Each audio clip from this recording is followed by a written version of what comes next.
तर आता पुढे आपण जातोय सांगलीमध्ये। सांगलीच्या शिराळा तालुक्यातील चांदोली धरण पाणलोट क्षेत्रामध्ये पावसाची संततधार अजूनही सुरू आहे। त्याचबरोबर अतिवृष्टी कायम राहण्याचा इशारा सुद्धा देण्यात आलाय। गेल्या 24 तासांमध्ये 110 मिलीमीटर पावसाची नोंद करण्यात आली आहे। त्यामुळे चांदोली धरण आता 82% इतकं भरलंय। तर धरणात पाण्याची आवक सुरूच असल्याने धरणातून 3000 क्युसेक्स पाण्याचा विसर्ग करण्यात येणार आहे। त्यामुळे वारणा नदीच्या पाणी पातळीमध्ये आणखी वाढ होण्याची शक्यता वर्तवली जाते आहे। तर आपण ही दृश्य पाहतोय, सांगलीतली दृश्य आहेत। सांगलीमध्ये संततधार सुरू आहे, मुसळधार पाऊस कोसळतोय आणि याचा परिणाम कुठेतरी आहे तो नद्यांच्या पाणी पातळीवरती होताना दिसतोय। तर आता सांगलीप्रमाणेच वर्ध्यामध्ये सुद्धा गेल्या 4 दिवसांपासून पावसाने जोरदार हजेरी लावली आहे। सतत पडणाऱ्या पावसामुळे नदी नाले हे तुडुंब भरून वाहत आहेत। तालुक्यातील एकमेव असलेला कार प्रकल्प हा एका पावसातच ओव्हरफ्लो झालाय। प्रकल्प 100% भरल्यामुळे तालुक्यातील पिण्याच्या पाण्याचा प्रश्न मात्र मिटल्याचं कळतंय।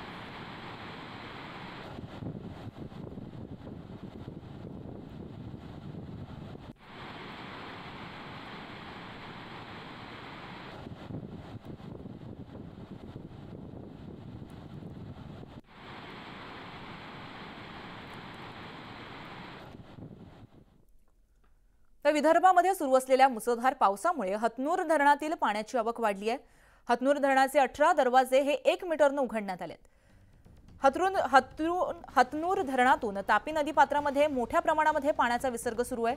पुढील काही तासांमध्ये हतनूर धरणाच्या पाणलोट क्षेत्रामध्ये मुसळधार पावसाची शक्यता हवामान खात्याने वर्तवली आहे। त्यामुळे नदीकाठच्या गावांना सतर्कतेचा इशारा देखील देण्यात आला आहे।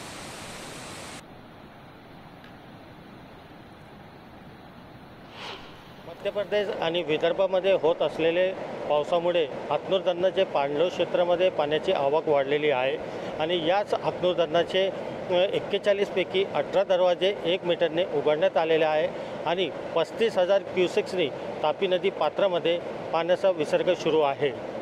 तसेच या तापी नदीमध्ये पूर परिस्थिती निर्माण झालेली आहे, म्हणून प्रशासनातर्फे आवाहन करण्यात येत आहे कोणीही तापी नदी किनारे जाऊ नये। हतनूर धरणाचे 18 दरवाजे उघडून तापी नदी पात्रामध्ये विसर्ग सुरू आहे। जर असाच पाऊस राहिला तर अजून हतनूर धरणाचे दरवाजे उघडून विसर्ग वाढवण्यात येणार आहे, असे आवाहन आपत्ती व्यवस्था व जिल्हा प्रशासनातर्फे करण्यात आलेलं आहे। इम्तियाज अहमद, न्यूज 18 लोकमत, भुसावळ। तर पुढे आपण जातोय कोल्हापूरमध्ये। कोल्हापुरात झालेल्या पावसाने अनेक नद्यांना पूर आलाय। वारणा नदीलाही पूर आला असून अनेक बंधारे हे सध्या पाण्याखाली गेले आहेत। आज वारणा धरणातून जवळपास 3600 क्युसेक्स पाणी सोडण्यात येणार आहे। काडोली चिकुर्डे बांधाराचं हे विहंगम दृश्य खास न्यूज 18 लोकमतच्या प्रेक्षकांसाठी।